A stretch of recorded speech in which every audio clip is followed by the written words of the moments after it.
My name is Courtney Gilbert, and I'm the curator of visual arts at Sun Valley Museum of Art.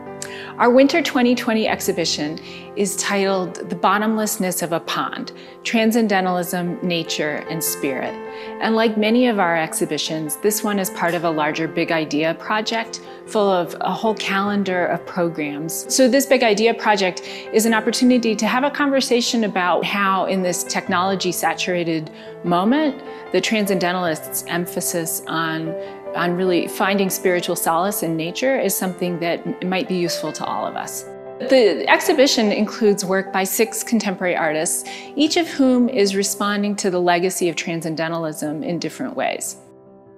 Spencer Finch is an internationally known artist whose whole practice really revolves around the nature of memory and our perceptions of color and light and how those shape our memories. Many of his projects merge the precision of science with the more poetic side of his practice, and that's true of the piece that we have in this exhibition, which is called Walden Surface/Depth.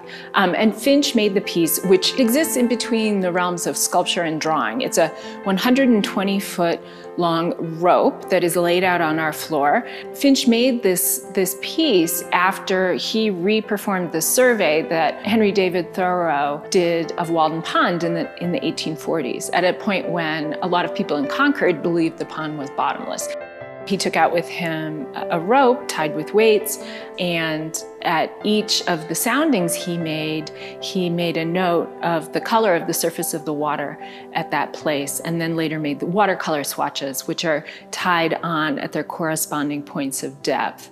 Like Thoreau, Finch invites us to join him in close observation of nature. Like Spencer Finch, Jane D. Marshing has made a number of bodies of work specifically about Walden Pond, the place where Henry David Thoreau famously lived for 2 years in a cabin, trying to reject the material in favor of a spiritual connection with nature.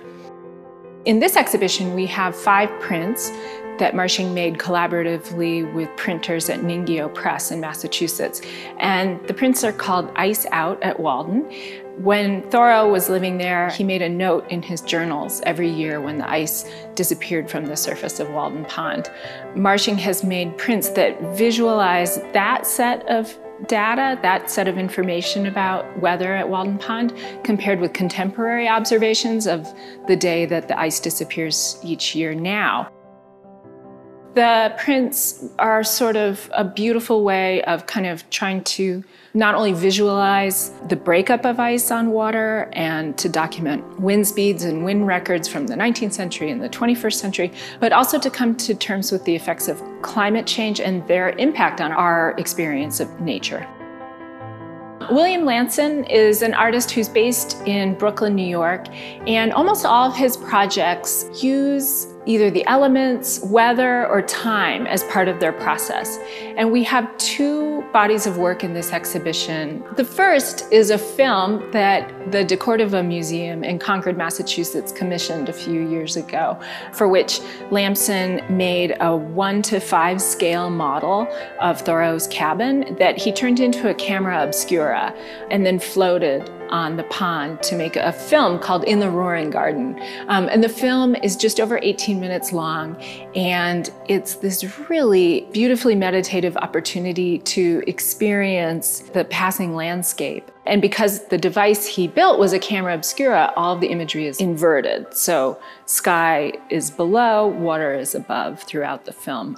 We also have a set of photographs of a project that was commissioned by Storm King Art Center in 2012. And for that project, Lamson built a structure that's loosely modeled on Thoreau's cabin. It's also a reflection on the tradition of mountain chapels for meditation, and it's a glass and steel structure composed of more than 100 panes of glass. Sandwiched between the panes of glass are sheets of sugar that Lamson has cooked to different temperatures in order to achieve different colors.